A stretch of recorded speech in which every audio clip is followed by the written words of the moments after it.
Forever in Electric Dreams presents A to Z Til Infinity, your alphabetical guide to 90s hip-hop, Episode 1, A to the Muthalickin' B, Homeboy. This is A to Z Til Infinity. I am your host, DJ Collacott. The J actually stands for J-A-Y, but I've waited all my life for a context to pretend it meant disc jockey. So if it's all right with everyone, I'm going to go with that. I wanted to bring you two of the most funkadelic gangster co-hosts to do this series justice. But sadly, only Imran Mirza and TJ Sutherland were available. But welcome, guys. Fair. Absolutely fair. Howdy, Dan. Thanks for having us, dude. I'm excited to have you on board our A to Z love train. So let's talk a little bit about what this series is. We are here to at least attempt, I use that loosely, attempt to list all 90s hip-hop groups and artists from A to Z, starting with the first episode, which we are covering A and B, and I'll kind of explain that along the way. But I think rules are always fun. We've been arguing about these for most of the week, but so let's get the hotly contentious rules out of the way first. Rule 1, all group and artist in our list must have released work between 1990 to the very last hour, minute, and day of 1999. Rule number 2, we are not discussing producers and DJs. Everyone involved must be rappers who published music during the aforementioned period. We love DJs, we love producers, we love all types of facets of hip-hop, and we will come back to that at some point. Rule 3, any artists whose titles start with A or the will be grouped by the first word after those. Don't know how to put that. So basically, A Tribe Called Quest will be listed under T for Tribe. And, oh man, I hate going through rules. So, number 4, each episode will each list the groups, stay with me, and the groups and artists and pick our favourites. So yeah, first of all, we'll go through the list. Then we'll talk about our favourites. And yeah, to caveat, try as we might, we won't cover every artist. We will try, but there'll be ones we miss, and we invite you, listeners, to tell us any you think should have been included. And we, of course, will try and make that right. So, like some Sesame Street puppets hopped up on gin and juice and the chronic, let's run down our A-list. And yeah, I mean, it's a good start because it's a fairly thin affair, to be honest. Yeah, so number 1, again, this isn't in order, so this isn't in order of preference. But first of all, we have the Alkaholiks. Number 2, we have Africa Bambaataa. Number 3, Arrested Development. Number 4, Artifacts. Number 5, Above the Law. Number 6, Andre 3000. And number 7, A-Z. And I'm really glad to be able to stop talking now, so I'm going to throw this straight over to Mr. Imran Mirza and say, what is your favourite out of this slightly small list of Slim pickings. Slim pickings of the A's?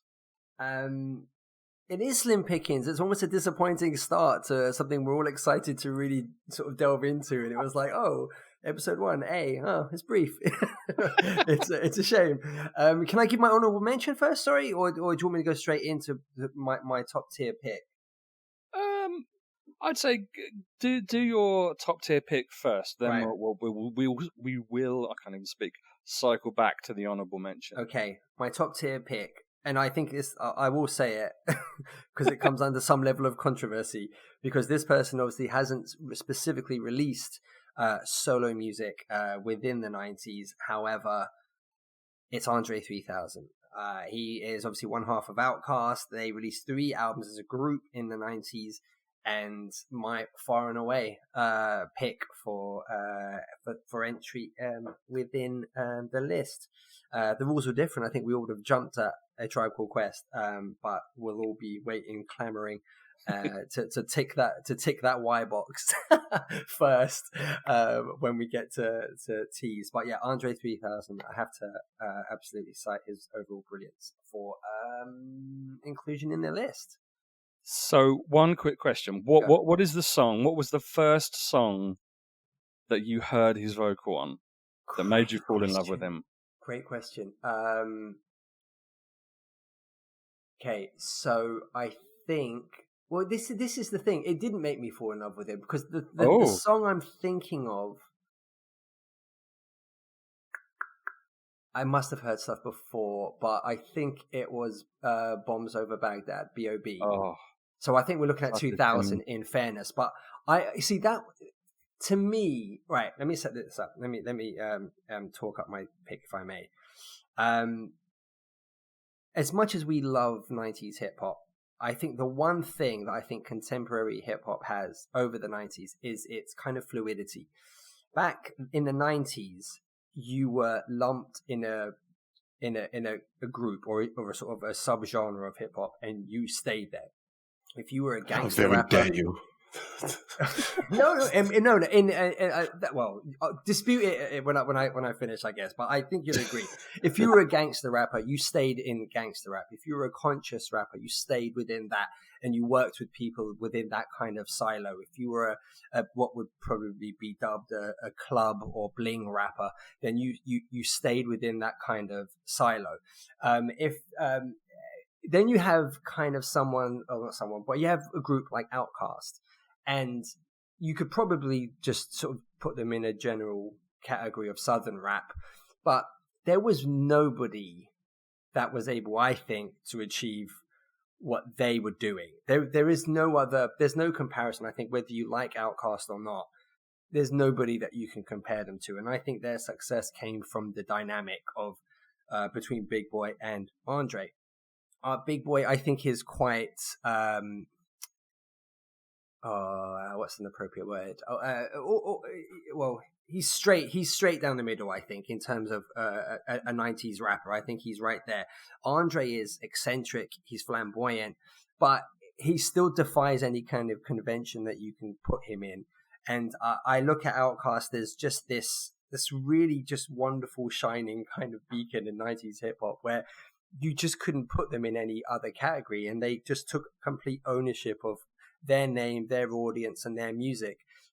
You look at like Aquemini, for me, has been the album that was released in '98. That was just, I honestly think that album is a masterpiece and something that everybody should own. And if you know that album, you know, you've got such a wide variety of songs.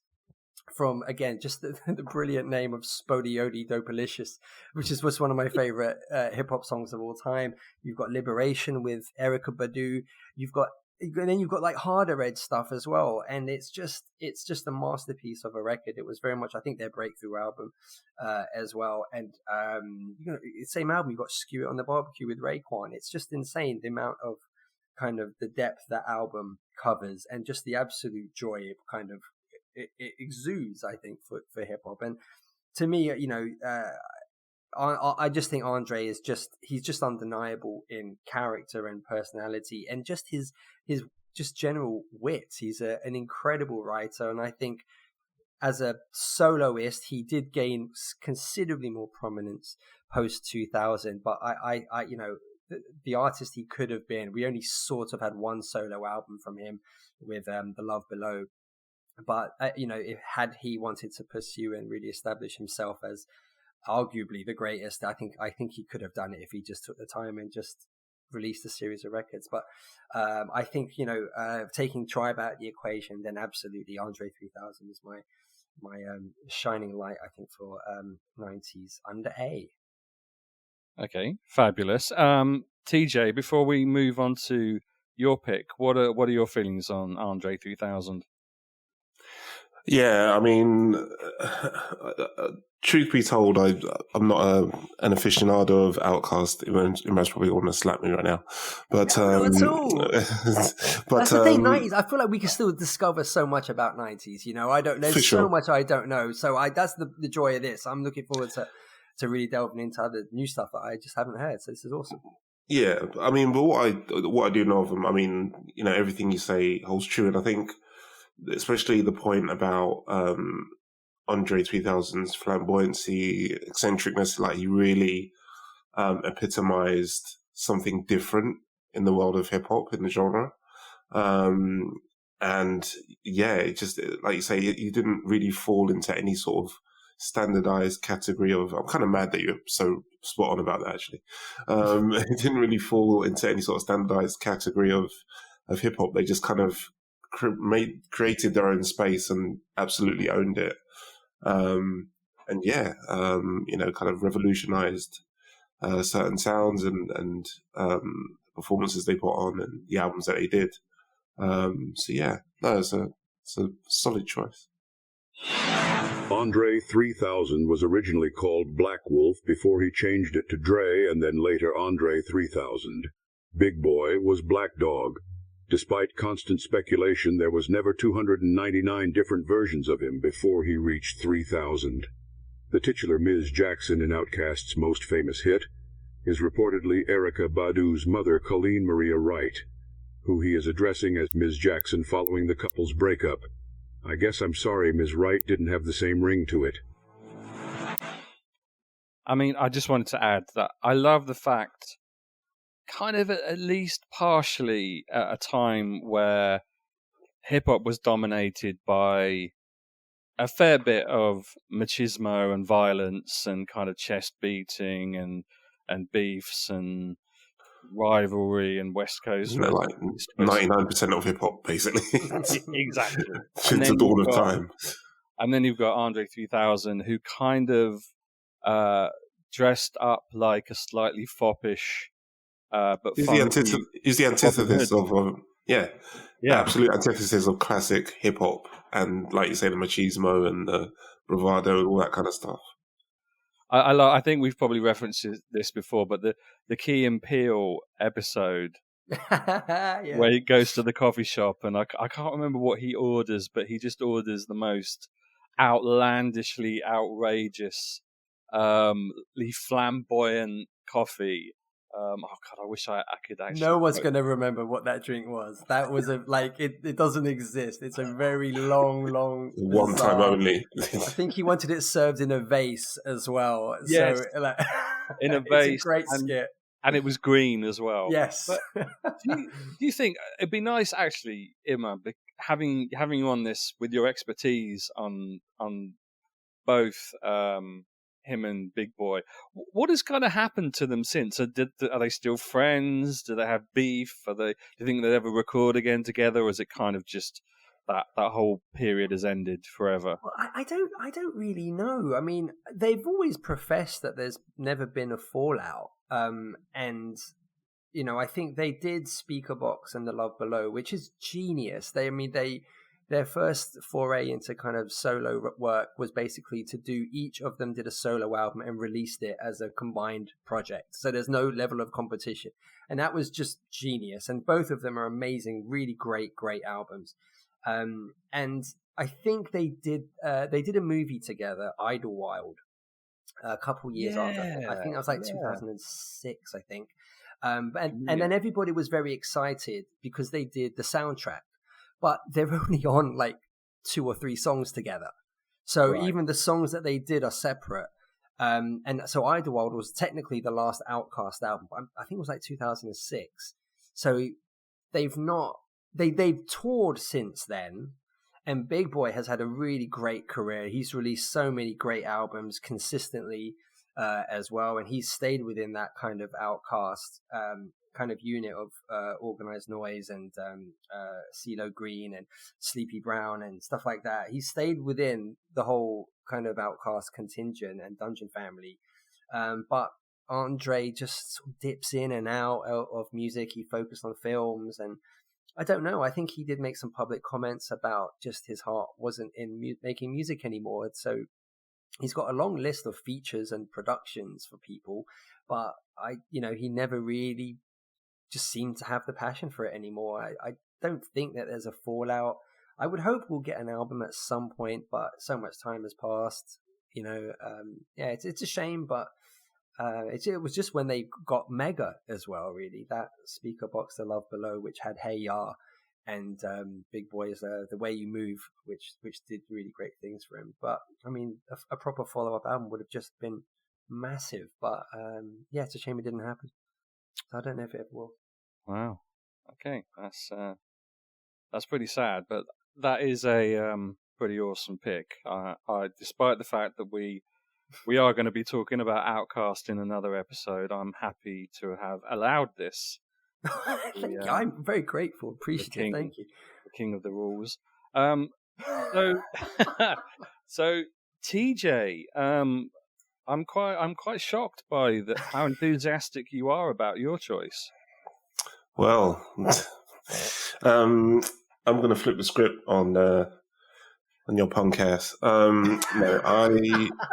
So I had a bit of a tough time with this one, and because as you know, you read off all the different A's, and quite frankly, it was Sim Pickens, and you know, Imran had already taken Andre 3000. My knowledge of, like I say, of Alkaholiks isn't that great anyway. You know, Alkaholiks, I know of their tracks, and but I'm not an expert on their stuff. Africa Bambaataa, absolute legend. But then I got to Arrested Development, and actually, I kind of thought, do you know what? I'm gonna talk about my hatred is probably a strong word, but it's somewhere within the same region of dislike. Very much meh feeling about Arrested Development, and it's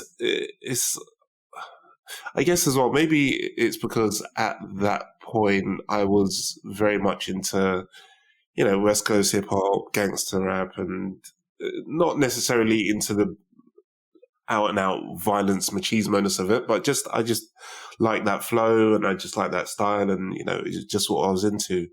And Arrested Development, to me, felt very much like the Lighthouse family of rap. Oh my gosh! It was just Brilliant. really sort of, nah.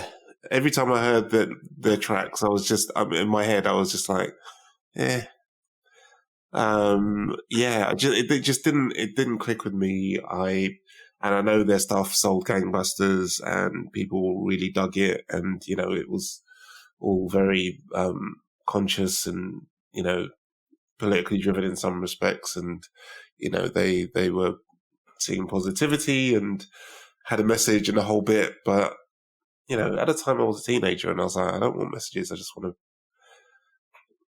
bitches and hoes and guns and violent manner, really. But yeah, hang on. Okay. Can you name what is the track? Come on, you must be able to, like, a track that kind of got under your skin a bit. It's Everyday People. Oh yeah. Everyday People. It just sounds like someone's whining at you when they're singing the. It's just yeah, no, just arrest them and just take them away, please. Not a fan at all. Just sorry, Arrested Development fans. I wanted to add something a little bit in their favor. Like we'll come to you, man, obviously on this as well, but for some kind of balance, I hope. But basically, I remember Tennessee came out. I think that was I think it's the first I heard. It might not be the first release, but definitely the first track I heard on MTV. And I was like, you know what? This is a pretty good track. It had a nice vibe. It kind of felt like a little bit like not too far removed from De La Soul, and maybe even kind of Tribe to a little extent. Maybe, you know, it's kind of this intelligent hip hop stuff. But it had maybe not the lyrics, but it wasn't too far removed from that intelligent rap scene, and I was kind of like, I figured you were going to say something like that, because I love a bit of De La Soul, and I love Tribe, obviously, and you're right, they are in that same ballpark, but yeah, but let me finish because I'm going to completely agree with you. It went from that to Everyday People and Mr. Wendell, and those tracks, those tracks both made me want to kill myself. Mr. Wendell.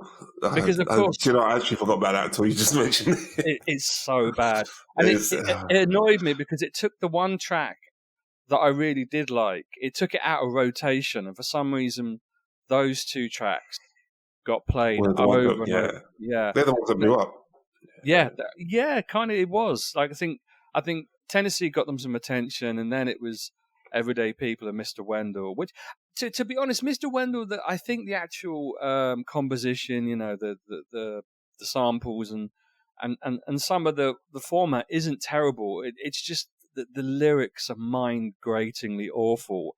But Everyday People is just like is literally like a razor blade to the ear. It's so, everything about it is so awful. Whereas at least kind of Mr. Wendell, I can kind of say it's not as bad to listen to. But if you actually properly invest in the lyrics and what's going on in that song, then you will start to hate yourself for doing it.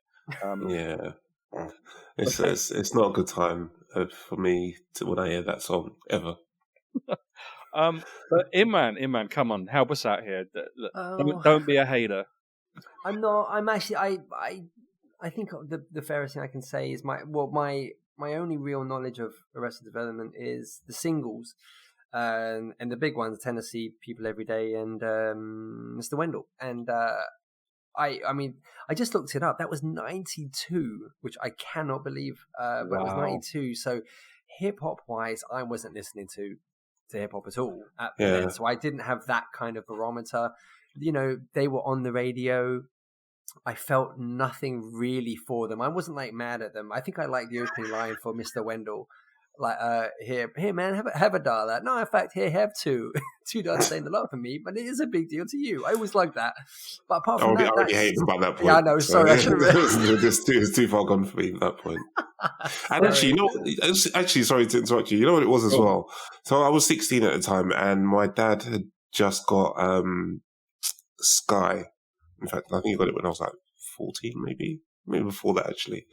Because he wanted to watch the cricket, so he got like Sky Sports, and obviously with that I got access to MTV, so I got to watch like Yo MTV Raps every day, and that was where a lot of my like knowledge and information about hip hop. That's when it started to really kind of expand a bit, and this I swear for like 6-9 months, this song was all over MTV, like every other show it was on, Mr. Wendell and People Every Day, and it was just constant. And maybe that was what put me off it a bit as well.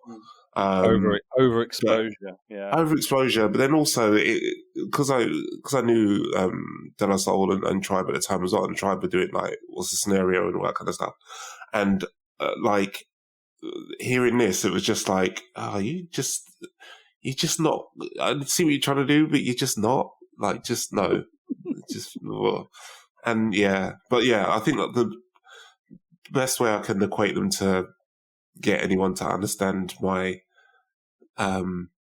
vitriol towards them. It's not even vitriol, but it's just like disdain. Disdain, I think is a better word. Is just they are the Lighthouse family of rap.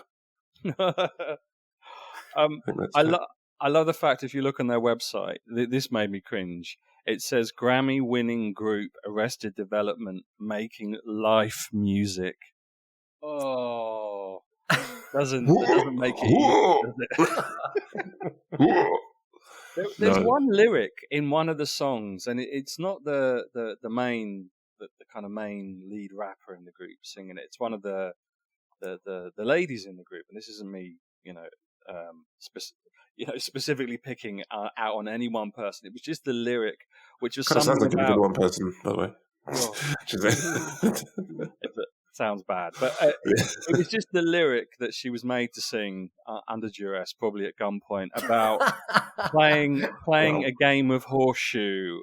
A game of horseshoe. Do you remember? It's one of those things that sticks in your mind, like the Red Hot Chili Peppers and their fucking Heavy Glow, which they can just shove that right up their asses. But yeah, it was just like, we played a game of horseshoe, and it's just like, no, please. And now Dan What hates song is that? horseshoes forever. Oh. What song is that? That doesn't ring any bells. I need to look at it's okay. either Wendell. Hang on again. No. Honestly, I thought you knew. That's it. No, I think it might be Wendell. No, I think because I'm sure I remember that. Oh line. no, it's actually in Tennessee. The one song damn. I actually like. That's hilarious. That's really bad. I've just destroyed my. Also, gone. Also, another one. They're another one of those bands that have got like 50,000 people in the band, like Wu-Tang, but except Wu-Tang are cool, and they're not. There's like just I had to look on Wikipedia, and there's like 4 current members, but then like in the past members section, it's just a line and lines and lines of people. It's like, why are there so many people in your band? But the key is. TJ, they're all everyday people that are in that group. So, therefore, the criteria was pretty wide. I nearly said something very bad there, which I won't. So, I will hold my tongue. Come on, guys. We are everyday people as well. Let's all say it together, guys. Come on. We are everyday. I swear to Christ, I will fucking... Put my headset down. Okay. Very angrily. I will mute my microphone. Arrested Development were the first ever rap group to have an elder known as Baba Ohe, who brought wisdom to the youthful energy of the group. They were also the second ever hip-hop group to tour with a live band and to have both female and male members. Not forgetting their continuing message of hope, change, and celebration of life. So no matter what TJ thinks, these guys really are great.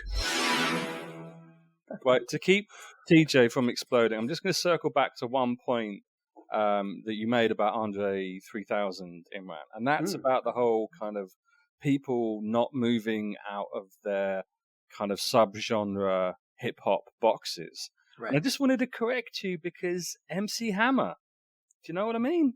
What I'm saying there? MC Hammer went from being a fun pop, dance hip hop guy to a gangster rapper. Hold up. No. We're not doing that. TJ. It happened. Well, no. There was an attempt by Hammer to move from pop hip hop to gangster rap, but no, it wasn't a thing. I have every one of his gangster rap albums, and they're and do you know how he made that attempt to switch from pop hip hop to gangster rap? He wore a bandana. Well, that, and he also went from calling himself MC Hammer to just Hammer. Nice. And rather than "Please Hammer, don't hurt them," it was "Oh no, Hammer, you probably will hurt them." Oh no, Hammer. Sounds about right. Oh no, I think you did hurt them. Oh, Hammer, please don't shoot them. No. Remember this, Teague, when we get to the letter M and Dan enthusiastically picks MC Hammer as his... You better be picking MC Hammer. I'm going to be pissed off if you don't pick MC Hammer now. You picked him right up there. Oh, wow. I want to see him under M and H. It's brilliant. Oh. Do you not think that, though, back then, where, cause I remember... for example, when Jay-Z did his MTV Unplugged and he was backed by The Roots and how colossal that was. Because, again, you were looking at groups like Roots in sort of more the socially conscious kind of camp. And then you've got Jay-Z, who is, at this point, king of well, I don't know how we would call it, bling or club rap as such. Yeah. The fact that the Roots backed him, I mean, that was huge. That was mammoth. And even I remember Kanye, he when he was just floating around as a producer, he broke through massively through Jay-Z, again, through the Blueprint. He produced nearly half of the album, which was steeped in soul samples and everything. But while he was doing that, he had struck up a friendship with Mos Def and Kweli. So he was, again, this guy who's producing for these two very different camps. And then when College Dropout, his first album, came out, I just remember looking at the featuring list, the track list, thinking, I just can't think of an album that I've ever seen which on the same record has guests from Mos Def, Common, Jay-Z, Ludacris,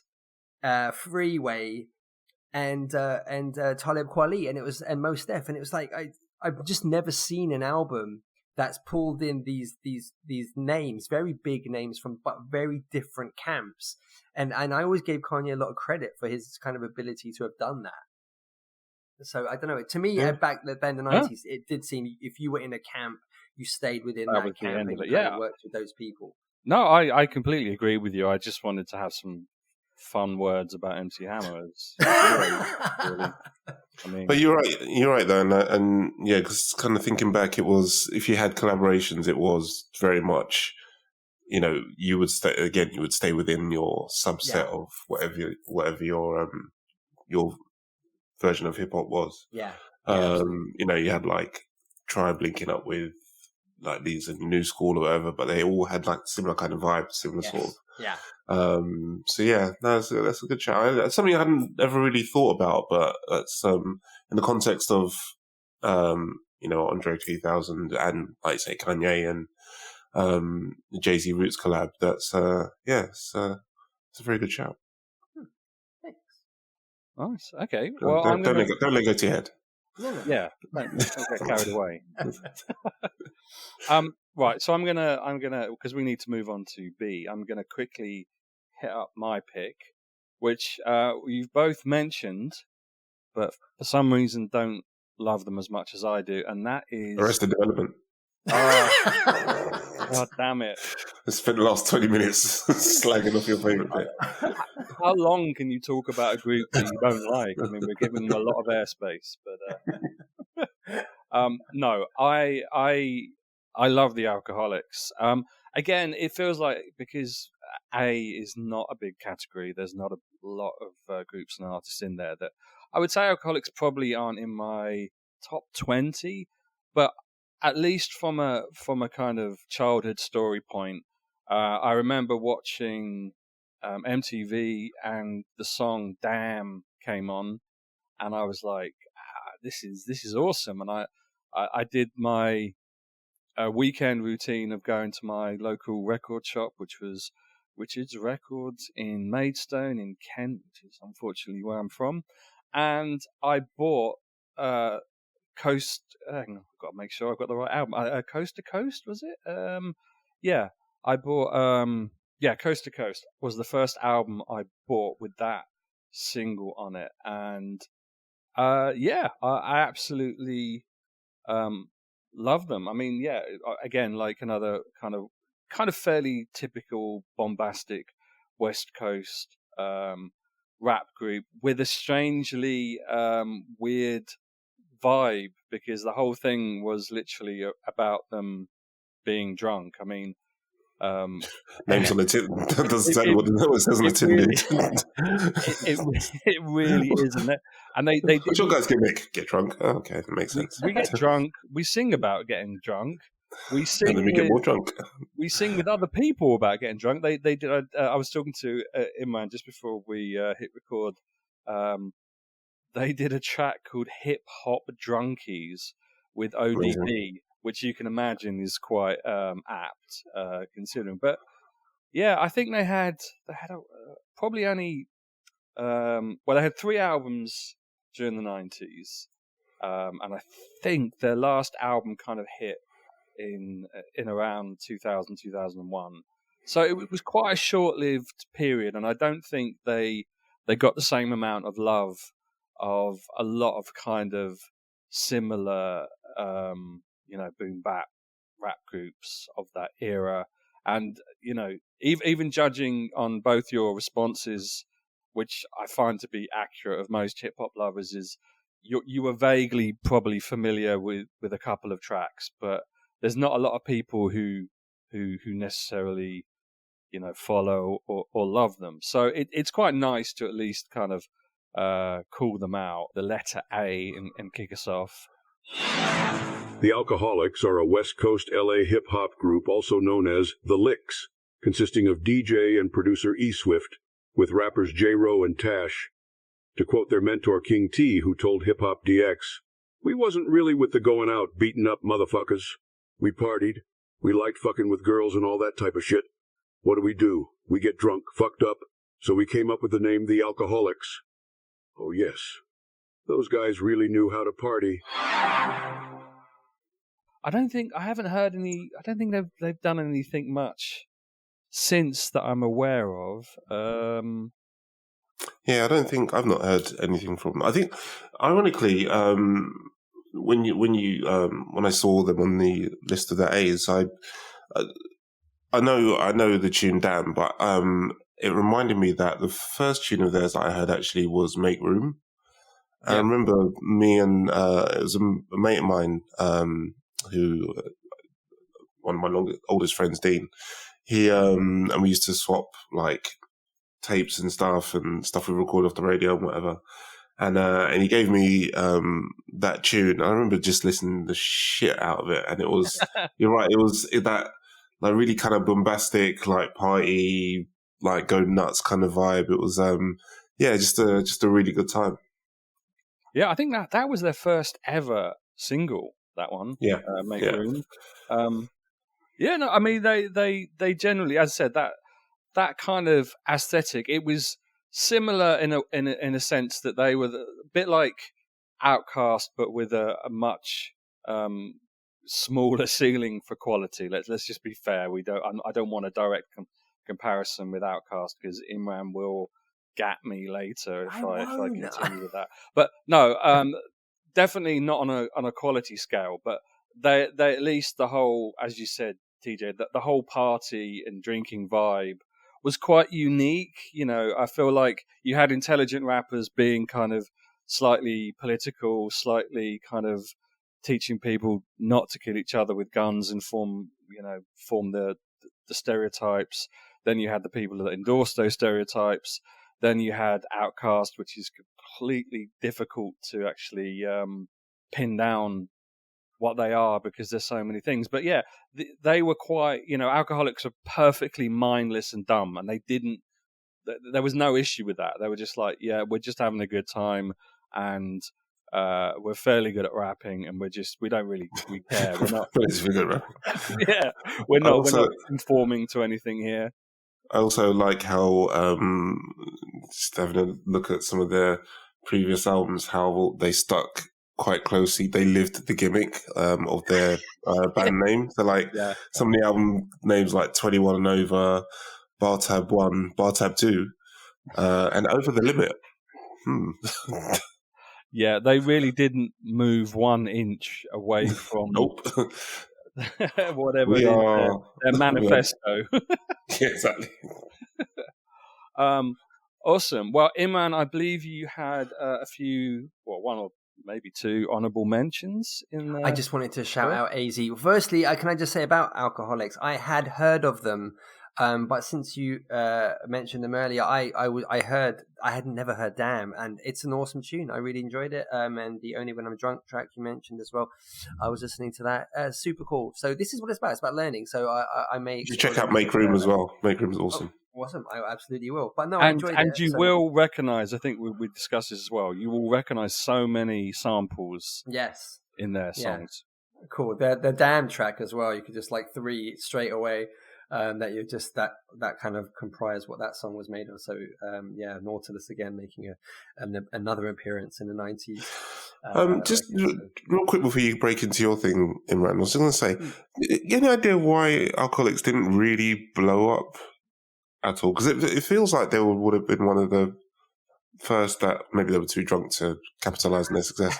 But like, it kind of feels like from when Make Room was in like 93, so they were like that, and that, as I recall, did pretty well, like in the early 90s. Because I remember seeing that on MTV quite a bit as well. So I'm surprised that they didn't really kind of make much more in terms of headway or make much more noise. I don't know. I think, to be honest, as we go through this list, you will find, we will all find, in fact, as soon as the 3 of us, that there are so many groups that we probably, loved and revered at that time that didn't ever really hit the big time. They didn't blow up. They didn't make the big bucks. That we don't think of like that. We always think, okay, I don't want to list them now because I feel like we will for sure. about it. But and I think Alkaholiks definitely just fall in that group of. They definitely had some success with Coast to Coast. That felt to me at least a tipping point of getting some, fairly good airplay.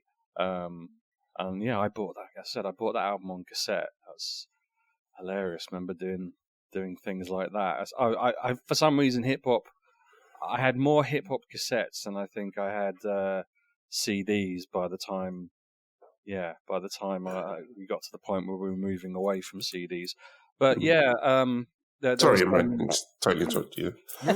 But there's so many groups on this list where it's like, why A, did they not quite make it then, and B, why have they not tried since? But anyway, sorry, Imran, coming back to your honourable mentions. Just a lightning quick mention to AZ.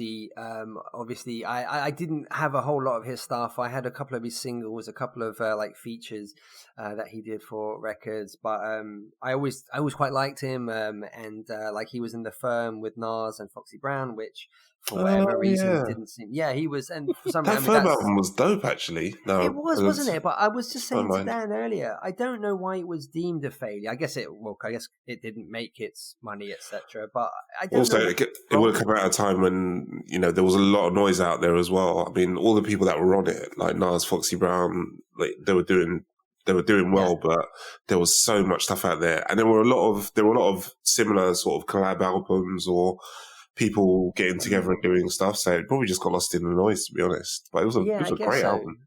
Yeah, there's a lot of really, really cool tracks about it. It's kind of an interesting kind of concept as well. They really double down on the kind of the mafia, the mafia element of it, and some of it worked, some of it didn't. But AZ, I think it was AZ. Do you remember the 5 minutes to Flush track? It's a really cool idea for a song, in that he's got the FBI basically knocking on his door, and the chorus is like 5 minutes to flush. It's like, you got to get rid of his drugs, and then the next chorus, 4 minutes to flush. And then he's like, blah, blah, blah. What am I going to do? We're going to do 3 minutes.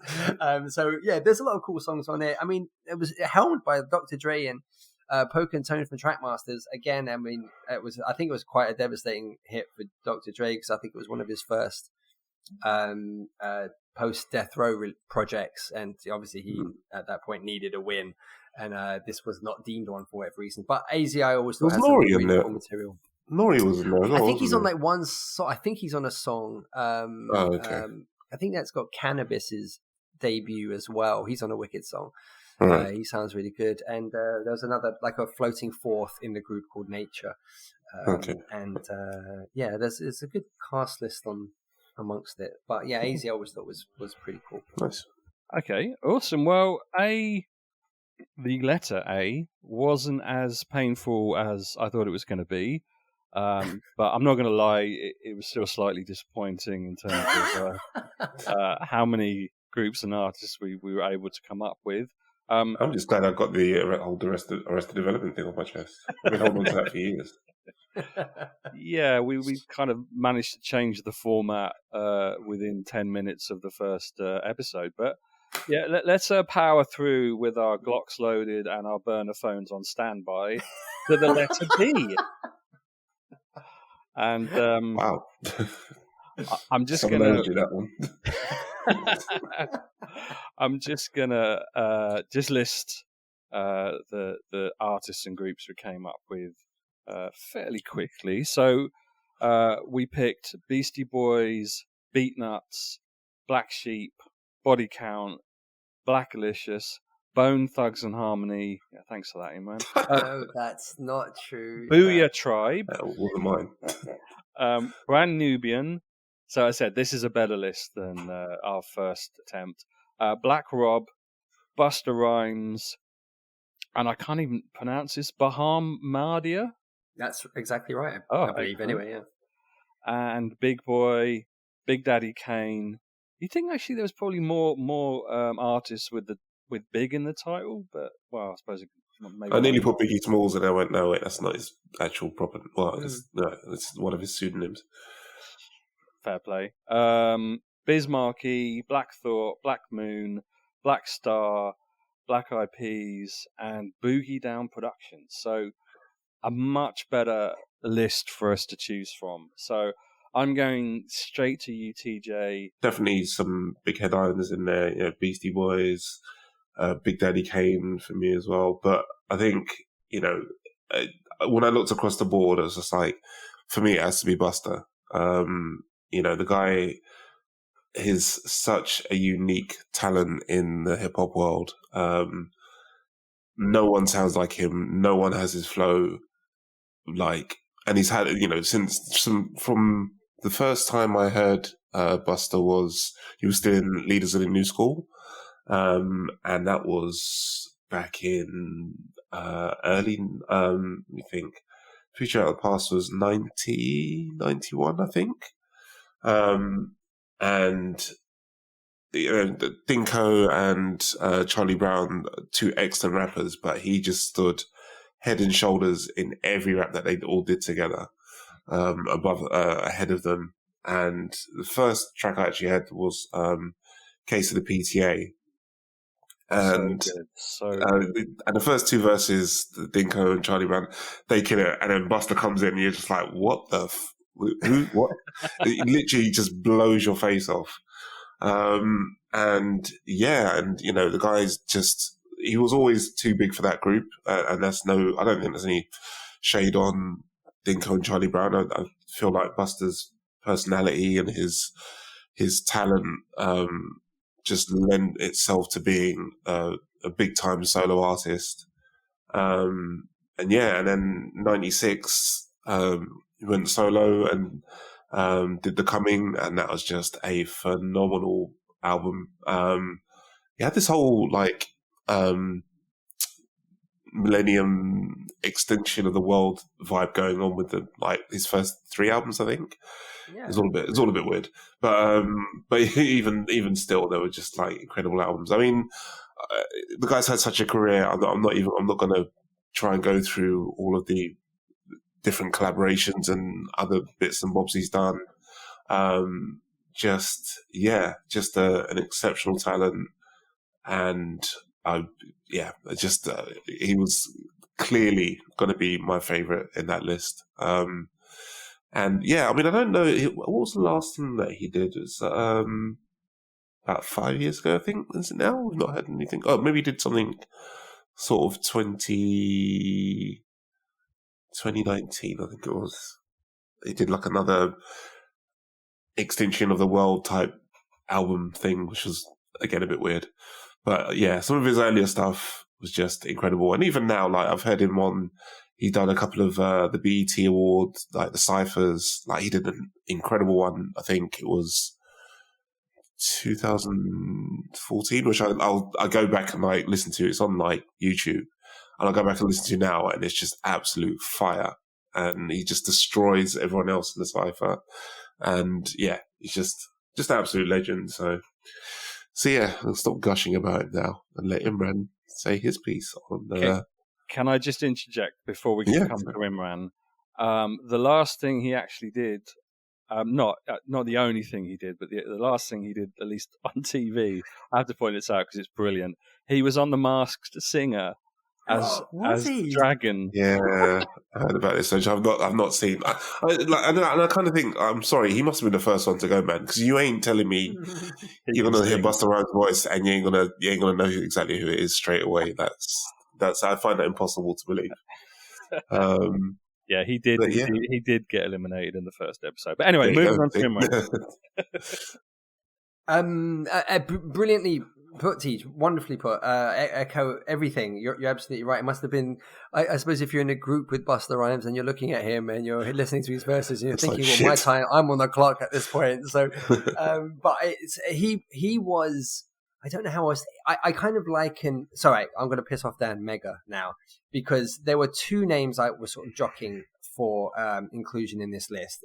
One was Busta because I was in it at the time and I was very aware of him, at that point. And Hang as on, he was you were doing, in Leaders of the New School? No. Just within the 90s period as he was going. But the other name I kind of considered citing is it like a retroactive name, somebody who I wasn't really a fan of during the 90s, but since become a fan of. So, and that was Black Thought of the Roots. And that's kind of the fun of these podcasts, I think, because I love the Roots now, and I think Black Thought is amazing. The stuff he's done last year alone is is epic. But I nearly went with Black Thought as well, actually. So pick two favourites, so we both pick the same one. Okay, shit. Dan's banging his head on the screen now. This is what I've got to work with, people.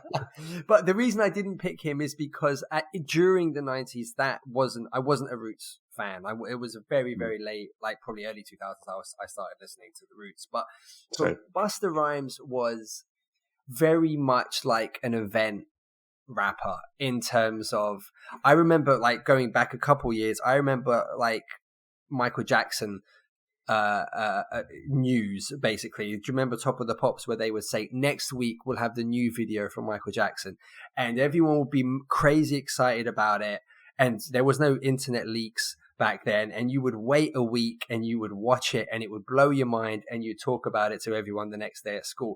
Busta Rhymes got to that level in terms of, do you remember, like, TJ, anything you didn't mention was the videos. Yes. Yeah. You know what I mean? Like, how amazing everything that he kind of did. I looked at, he was like an event rapper.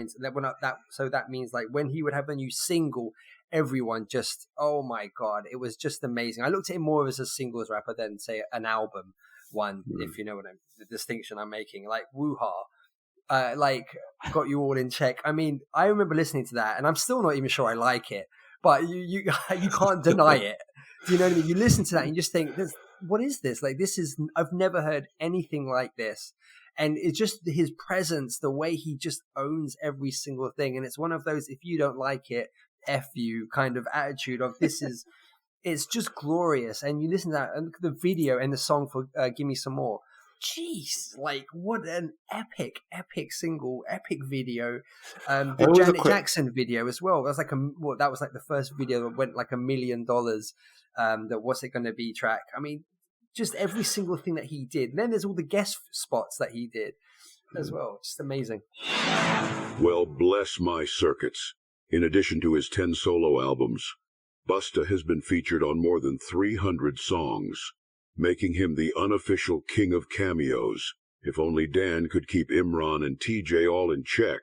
But those guys can't be tamed.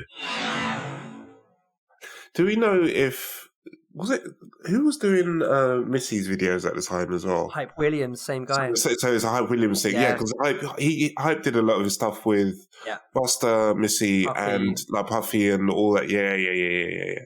So Jay-Z as well. Jay-Z videos. Yes, so, yeah. I don't know if what does he do now? Is he still? He directed. Remember the probably. I don't know if he still does stuff, but he directed Belly. As well, the Nas and DMX film. So again. I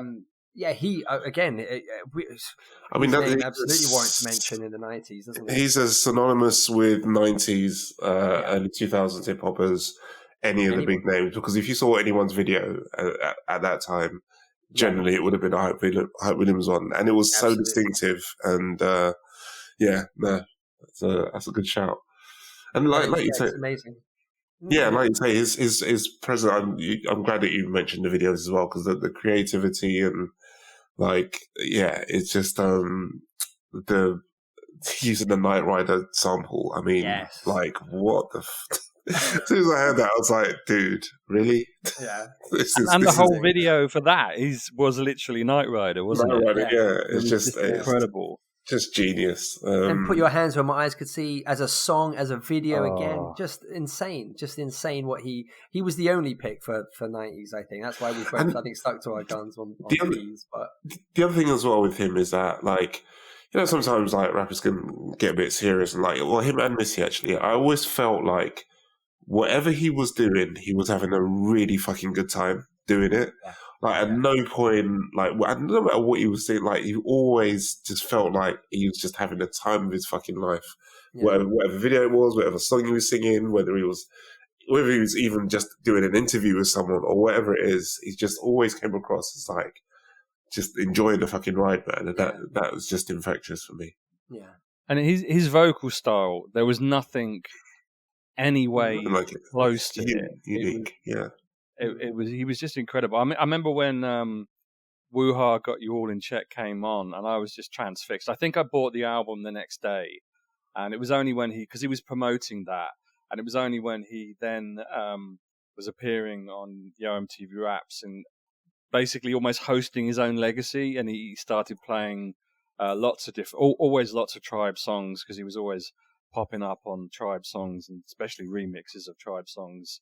But yeah, that was when he played Case of the PTA, and I was like, wow, okay, this is it. It felt like a whirlwind of like just a few days of discovering this guy and then getting into his music. But the energy, I think the energy that he brought to those videos, and he's actually touring at the moment. He's been he's been I think touring America. He's been in the UK. So he's still pretty active. So I'm hoping he might do some more stuff, because I feel like he's still, he hasn't what's the word? He hasn't slowed down. He hasn't aged badly. He's still got talent. I mean, I heard Ice Cube is doing a new album as well. So it feels like there's a lot of kind of small retro, what's the word? Like a phoenix from the flame rising from the ashes. There's a lot of stuff that Comeback Kings coming back. Yeah. Well, I've heard the one that I'm most excited about, which I hope to God happens, but I've heard that I heard twice in two different news sources, but that LL Cool J is apparently working on an album produced by Q-Tip, and if that happens, I'm just going to lose my mind. What the hell? Like, just going to be amazing. That's going to be so good. 20 years too late, but what a great video that is. So hang on, that's not a diss, it's just like that 20 years ago, that it could have done, like, wow. Yeah. So the first track from that album, don't call it a comeback. This is a comeback again.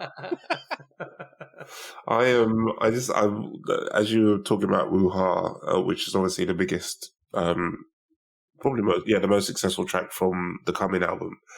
But for me on that album, one of my favorite tracks, not necessarily the best track, one of my favorite tracks was Flip Mode Squad beats Def Squad, when he had like loads of people like Redman, Keith Murray, like Rampage, like tons of people were on there, and that's just such a dope track.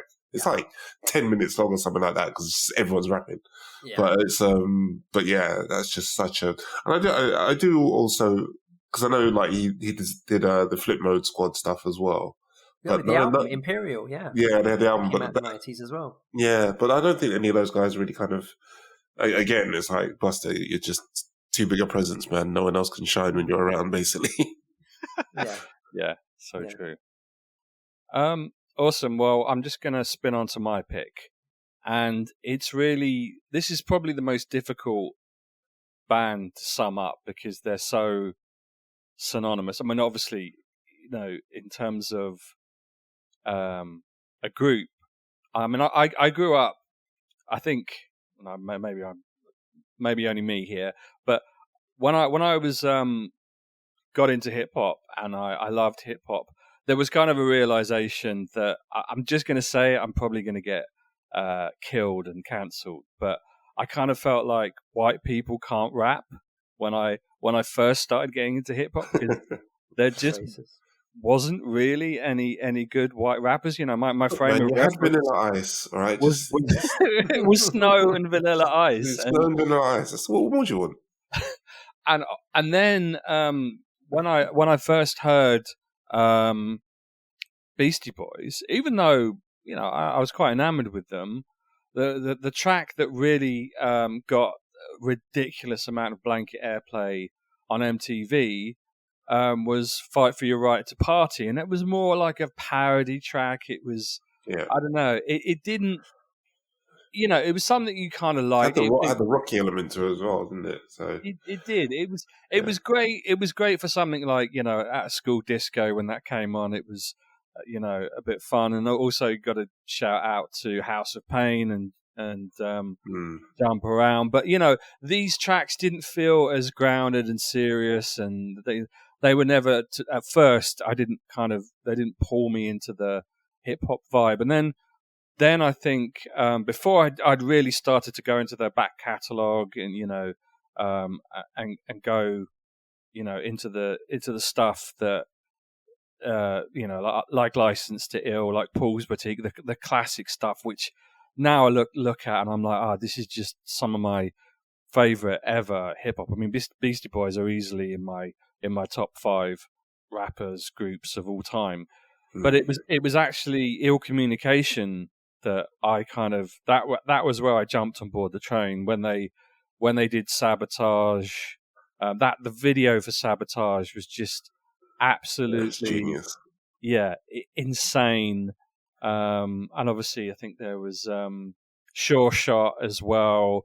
There was Root Down. It was just one of the most perfect albums, and it just was at the point I think I was at my most in love with hip hop as a genre, and I was just like, this is incredible. This is in I'm in my sort of mid-teens by this point, and discovering that, and then being able to sort of have this incredible journey of going back and going through all their legacy. Now, again, I didn't like Hello Nasty or To the Five Boroughs as much. I think I've learned to appreciate them more, but they kind of went into a more sort of disco dance, big beat aesthetic, which was kind of big at that time. So yeah, it kind of dropped off a little bit. But then obviously, Hot Sauce Committee Part 2, was pretty damn good. But again, it was sort of a fitting but very, sad end to Adam's life, and the fact we've lost, we've lost one of the pillars of hip hop. It's very sad, but I kind of felt like there's nothing close to these guys. The style, their vocal style is so contrasting as well. It's like they've literally got 3 different levels, and you put that together, and there aren't many groups that have that. I feel like you've usually got, Wu-Tang, you've got a lot of different competing styles that are just brilliant, but because you kind of the focal point is literally just 3 guys who are equally positioned on every track, pretty much. I don't know. I feel like even now, I just love everything they do, and they did rather. God, it's obviously because they've kind of disbanded now. But yeah, they were always popping up on Far Side albums and other different collaborations. They also did a lot of guitar music, and sort of they toured where they literally just did mainly kind of guitar based instrumental stuff. So they were really talented guys. And just like Busta Rhymes, I think the thing that was most iconic throughout the 90s and noughties, they kind of went on they had a fairly good run, really, was their videos. I mean, even if you don't like tracks like Intergalactic, watching that now, looking at the choreography of it, they're just incredible. And obviously Sabotage is one of probably in my book, one of the best tracks and best song videos ever. But yeah, I feel like I could go on for hours, so I'm going to stop. And go to you, man. What are your feelings on Beastie Boys? Yeah, this is I've always held them in very high regard. It's one of those amazing, things that for such an established act, I know very little, and I've never listened to a Beastie Boys album, and I think it's one of those names in the back of my head. I'm always like, I've got to make time. I've got to I've always been quite eager to. I knew the singles, as you say. I have one track, I lose points, I'm picking an obvious collaborator, but there's just an amazing song with Q-Tip called Get It Together that they have, which I just freaking lose my mind over. I love it. It's such a great song. Phone is ringing. Oh my god. Oh, what? Phone is ringing. Oh my god. Oh my gosh, yes. Oh, you're lyricking me right now, of course. So I'll cut out. I'll cut out the pause in between when I said that and your shot. Sorry. Anyway. It was so abrasive. It was like you went straight up to the microphone. I did. I was like, wait, what's happening? No. But that's a great song. But yeah, no, you've enthused me. I think like Alkaholiks to maybe just to pick an album and finally do the deep dive and kind of start that process. But I know I've always been very keen to kind of dive more into them. But yeah, Sabotage is great. Intergalactic is kind of cool. Yeah, I'm very keen to sort of do it. Oh, Don't Sleep Till Brooklyn, great song. But yeah, there we go. For Beastie Boys' first single, Rock Hard, producer Rick Rubin sampled AC/DC's Back in Black, but the single was withdrawn from sale as they didn't have permission to use it. Angus Young denied a second request for the rights to sample the song, so it couldn't be included on 1999 compilation The Sounds of Science. So the band who sang Let There Be Rock meant that only if that rock doesn't sample their music. Oh no, I have run out of Energon to power my smartphone. This sucks. Does anyone have a charger? My nipple ports don't support USB-C. Nice. TJ, what are your feelings? Yeah, kind of similar to Imran in a way. Was always aware of Beastie Boys, the absolute legends in the industry. They started off as like a punk band, I think, originally, and I think it kind of goes to show the fluidity of, especially at the time as well, of music and how certain genres and interests and just general vibes can drift and flow into others. Back in the early 80s, lots of like rock and hip hop crossovers and that sort of stuff. But yeah, is legends of and also, like you say, similar to Busta, that very distinctive style. No one else sounded like the Beastie Boys. That was like you fucking knew who they were. And yeah, just but again, similar to Imran, it's one of those ones where I think at the time when they first kind of broke through, I wasn't really au fait with their style of rap, and I was much more into like my West Coast stuff and whatnot. That to me was rap, so I didn't quite get it at the time. And now in retrospect, and listening to some of their stuff now, it's like, oh, actually, I kind of get it now. I kind of see where it all came from. I see like the lyrical flows and some of the lyrics that they were talking about and that sort of thing as well. So, yeah, absolute legends. Great pick. Nice. Well, I mean, yeah, just to call out the fact that the Sabotage video, which was directed by Spike Jones. Is that how you pronounce it? You were going to say Spike Lee for a second. But yeah, I think that was probably at least one of the first sort of parody videos. Yeah, because it was 1970s like crime drama sort of, like the cop show stuff, like Hawaii 5-0 and all that kind of like Starsky and Hutch and stuff. It also reminded me of Street Society, maybe before you guys' time. There was a show called The Streets of San Francisco, which had a very young Michael Douglas in it. And it always reminded me, like some of the, I wonder, I might actually look it up because I think some of the shots they did, I don't know if they filmed it in San Francisco, but there's some of the shots that they do when they're like driving down these really steep roads. Reminds me a lot of, because I've been to San Francisco quite a few times, and it reminds me a lot of the streets of San Francisco. Ergo, it reminds me of the show, The Streets of San Francisco. But so I do wonder if that's where they filmed it and if that's where they took a lot of their inspiration from, because it does look very similar to some of those scenes. Yeah, I mean that makes a lot of sense. It wouldn't surprise me, but. I don't think I've ever seen a video where the group have adopted complete alter egos and just probably had so much fun. A lot of people have sort of said that things like Lonely Island and Adult Swim, and there's a lot of kind of comedy formats that couldn't apparently exist if they hadn't done something like that. But it's a good call out, TJ, mentioning that I think they did start in kind of punk, and they have a lot of guitar influences. And this track, I think, is one of the tracks where there's been, I mean, obviously it has a guitar riff in it, but probably one of the most covered tracks by rock groups, by metal bands. Love doing this, covering Sabotage live.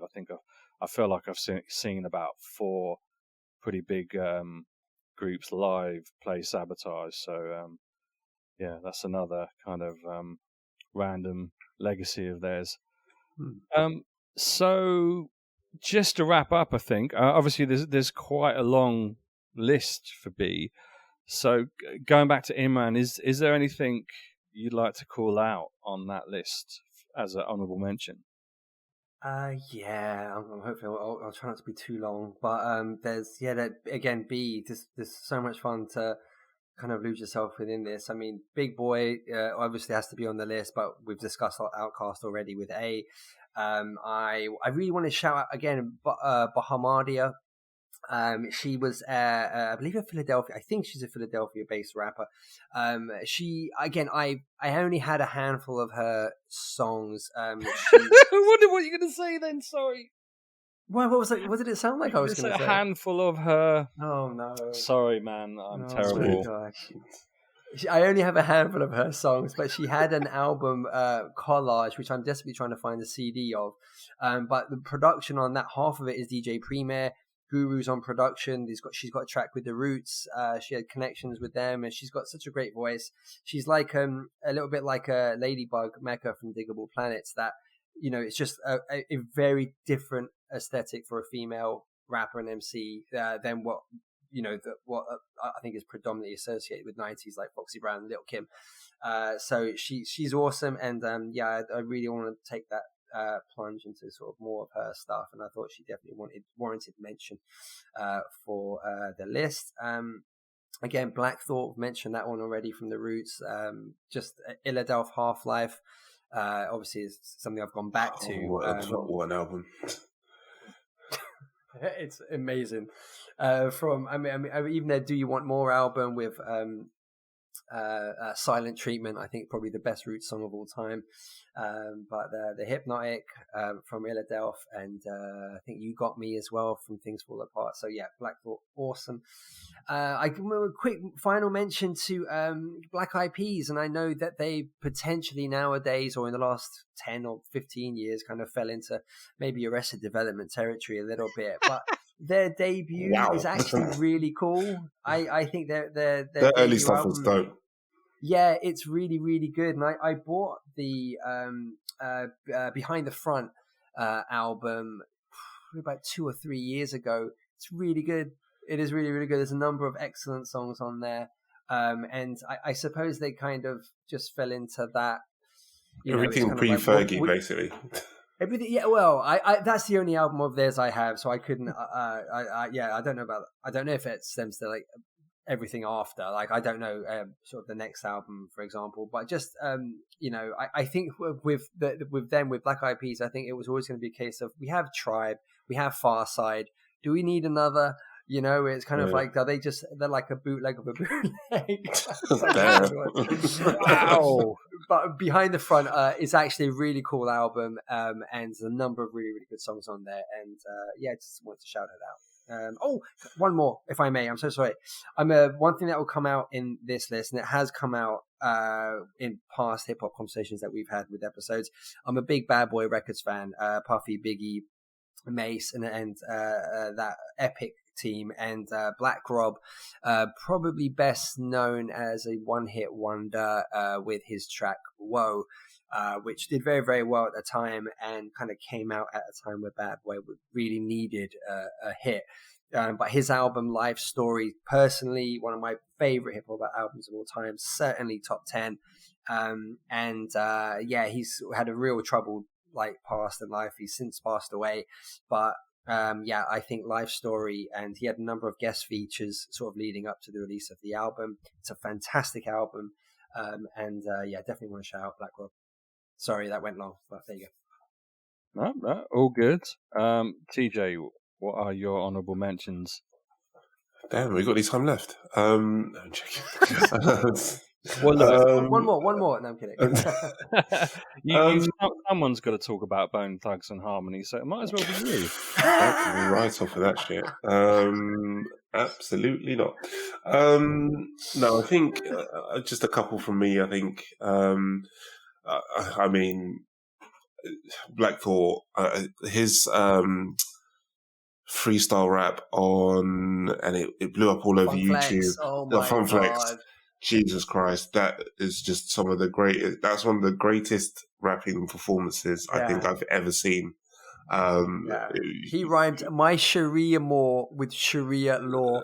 It's like the best line ever. It's like I've listened to that so many times, and it's not even just the words that he says that are which are exquisite, but from a technical aspect. I know I've watched a few videos of other rappers talking about that performance, and from a technical aspect of his flow, his control, his breathing, his like everything that he does to keep the flow going for as long as he does throughout that entire sequence is just phenomenal. Everything else, the Roots. I mean, the Roots are just great anyway. So kind of goes without saying. Who else? Big Daddy Kane, absolute legend. It's been around since the 80s, actually. Long Live the Kane came out 89, I think, 88, I think, or something like that. Absolute legend of the industry. Some of his earlier stuff is just so dope. Who else? Black Moon, I think. Black Moon are a bit of a weird one. They not a lot of people know about Black Moon, but I vividly remember their first album, Enter the Stage. I remember listening to that a lot when I was kind of in my early days of kind of really getting into hip hop and kind of exploring things that were a little bit outside of the mainstream. And I remember seeing the video for Who Got the Props on MTV Raps and kind of dug into them a little bit further. I didn't really follow any of their stuff after that though. But yeah, really great album. Definitely one worth having to listen to. And Black Eyed Peas, Imran kind of pretty much covered it. Everything pre-Fergie and before will.i.am went batshit crazy. Like, it's definitely worth a listen. BDP, Boogie Productions, KRS-One's crew. KRS-One, another legend, the legend of the industry. Anything he touched back then was just absolute fire. But yeah, I think that's kind of it from me for the bees. Sweet. Well, I just want to quickly call out Black Alicious, because I think even though I really kind of got into them in early 2000s, early noughties as it's probably called, with Blazing Arrow, that was probably the point I think I saw them at the Jazz Cafe a couple of times, but it's worth mentioning the track Swan Lake and also Alphabet Aerobics, which is probably strangely more famous for the fact that Daniel Radcliffe. Yeah. I mean, respect to him, because that was pretty impressive the way he pulled that off. And also the fact that he managed to self-censor himself. That makes sense. One of the lines. It's pretty good. Yeah, no, exactly. Kudos to that. But I also before we started recording, I was talking to Imran about Boo-Yaa Tribe, because I kind of discovered them probably mid-90s, I think, and being that we're all wrestling fans, if you look at images of Boo-Yaa Tribe, they are fucking terrifying. They literally they were called Mad Samoans, and they looked like as if like Vince McMahon had made a gangster group based on the bloodline, based on Oh God. Roman Reigns. But I was saying to Imran that their music, whereas I think you kind of when you grow up, you realize that Cypress Hill and NWA aren't actually really killing people. Neither is Nas. You realize there's a lot of storytelling and there's a lot of fabrication to what's happening. I appreciate there were gangs and people actually killing each other, but largely, the body count would have been ridiculous had everyone killed each other. But as they claim to in these tracks. But Boo-Yaa Tribe, I'm telling you now, you look at those motherfuckers and you think, yep, you were killing other people a lot, because you are. You totally murdered people. Yeah, you should probably put a disclaimer at this point. Actually, I think you've laid Yeah, quite a heavy accusation. I don't want the Boo-Yaa Tribe coming after me, dude. I'm not down for that right now. Yeah. Could you imagine suddenly the doorbell goes and there's these big Two giant Samoans standing out my front. With machetes. No, I just want to point out that they didn't really kill anyone, but yeah, I think that their most famous moment, I'll give it as a moment, was on the soundtrack to Judgment Night, which is famous hip hop metal crossover.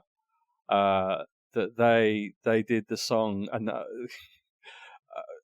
fittingly enough, Another Body Murdered, which I think they did with was it Faith No More? Yeah, I think it was Faith No More, and Boo-Yaa Tribe. Yeah, it's a absolute brilliant song, and it just it just fits. So yeah, I urge anyone to check that out. Boo-Yaa Tribe hail from Carson, California, featuring American Samoa Devoe brothers Paul, Ted, Donald, Roscoe, Danny, David, and Vincent. Yes, they look like huge, scary gangsters, but their blend of funk and metal influences, plus a live band on tour, make them more than just something that should have featured in WWE. They never killed anyone, honest. I'd like to add I never actually killed Megatrance or Shockwave, even though those motherfuckers deserved it. I have been Optimus Grime. Thank you for your time. Till all are one and all that heroic robot shit. But yeah, just finally, obviously, body motherfucking count, yeah, Ice-T, and obviously, just purely for the track, the choice is yours. You got to shout out to Black Sheep. But yeah, I don't think, to be fair, apart from Black Eyed Peas, at least, yeah, I get their earlier stuff was good, but I despise them. I think everyone on this list is solid. Yeah. I think you got it wrong. I think you actually despise Fergie, but despise Black Eyed Peas by association. I think that's the problem. Well, I can't stand every time I see what's the guy who's always on TV? will.i.am. Oh, just fuck I mean, off. yeah. I think Fergie ruined him. I think it's just, I wouldn't have blamed Fergie though. Surely it was a decision I just by Will, I think. To turn into a knob jockey. Well, if you had spent all this time sleeping with Prince Andrew, wouldn't you go off your nut? We are talking about that Fergie, aren't we? Princess Of course. Fergie. I haven't got that. I really hope I haven't got that. I really hope I haven't got that wrong. But yeah, will.i.am. He's not a person. He's a brand. He's a look. He's just a thing. There's nothing to him. I hate him. I hate every minute of seeing him on TV because I just don't. I'm just like, what are you anymore? You're just nothing. You're just a vacuous. No, I'm slightly over exaggerating for effect. No, I'm joking. will.i.am. I love you, man. It's only a joke. It's just jokes. And yeah, look, if you want to hang out with the Royals, it's all good. But brand new. Who's going to kill Dan first, the Black Eyed Peas or Boo-Yaa Tribe? You want to hope that will.i.am doesn't know the Boo-Yaa Tribe. That's what I'm saying. I mean, we're on a podcast where a few days ago we found out they finally captured the killer of Tupac Shakur. So I feel like people killing, like people in those fraternities or circles killing other people doesn't seem to get locked down on pretty quickly. So yeah, I'm living a charmed life. So let's just not offend. I love you, Boo-Yaa Tribe. I love you, will.i.am. I do love Boo-Yaa Tribe. Fair enough. I've got about 4 of their albums, so at least awesome. I've given them some money. But yeah, will.i.am, you're one of the inspirations on The Voice. So yeah. But yeah, calling out Brand Nubian again. They're another nearly group for me, and I was talking about that. I feel like they've got a lot of good albums, material. They've done a lot of good stuff, collaborations, but they never really took their rightful place in the sun. I think. I'm trying to think. Oh, Bismarcky. I mean, we haven't mentioned. Yeah, there's some. Yeah, weird and Beat Nuts. Again, they're similar. There's quite a lot of similar artists and groups on the big list where you kind of feel like, oh yeah, these guys really did some good stuff, but never really. I don't know. Never really. Yeah, it's like 1 or 2 tracks here. Yeah, 1 or 2 tracks here, or maybe like a half an album here. But I think the people that we've called out, like a Busta, like a Beastie Boy, they had like a an extended period of just being absolute fire between them. Yeah, which reminds me, Imran, I've got to give you your Bone Thugs and Harmony album back because I've had it for a while. Yes, So, much appreciated. Yeah, I thank you. You're welcome. So, guys, I think we've done it. We've made it. We've done A and B. We've survived, considering how poor It's a start. Our A list was, which kind of, considering it's the A list, I mean, there's a bit of an irony there. But thank you everyone to listening and bearing with us on our first of this series. We'll be back soon with more letter-related fun, and obviously do call out if we've missed any big hitters or even kind of fringe or more interesting underground hip-hop groups, stars, artists that you feel we should be paying some attention and love to. Thank you, Imran. Thank you, TJ. And we'll be back again soon. Adios. Now it's time for our wrap-up. Let's give it everything we've got. Ready? Begin. You begin.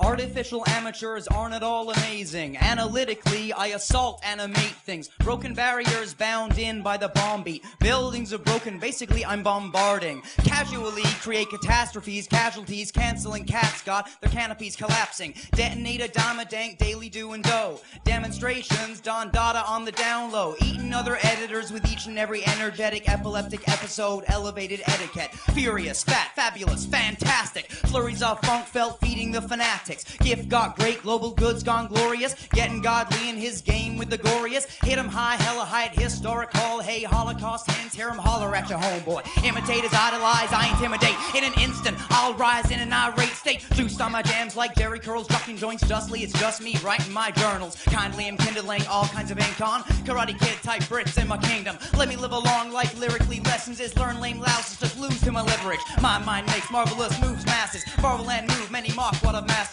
Nap knowing I'm nice naturally. Knack never nap, make noise nationally. Operation opposition off, not optional. Out of sight, out of mind, wide beaming obstacles. Perfected poem, powerful punchlines, pummeling petty powder puffs in my prime. Quite quotes, keep quiet, it's quantum. Quarrel isn't got a quote of what do we gotta. Really raw raps, rising up rapidly, riding the rushing radioactivity. Super scientific, sound search thought. Silencing, superfly, saps out of soft. Tales 10 time talented, too tough. Take that, challengers, get a tune up. Universal, unique, untouched, unadulterated, the raw uncut. Verb vice lords, victorious, valid. Violate vines at a vein, make him vanish. Well, my word with a wise worst mix, just weeded up words, weaving up, I'm a worship. Xerox, Mex, radiation, old, extra large, X, height, letters, six xylophone tones. Yellowback, yak mouth, young one's yours. Yesterday's zonzo, cells are yawns. Zigzag zombies, zooming to the zenith, zeroing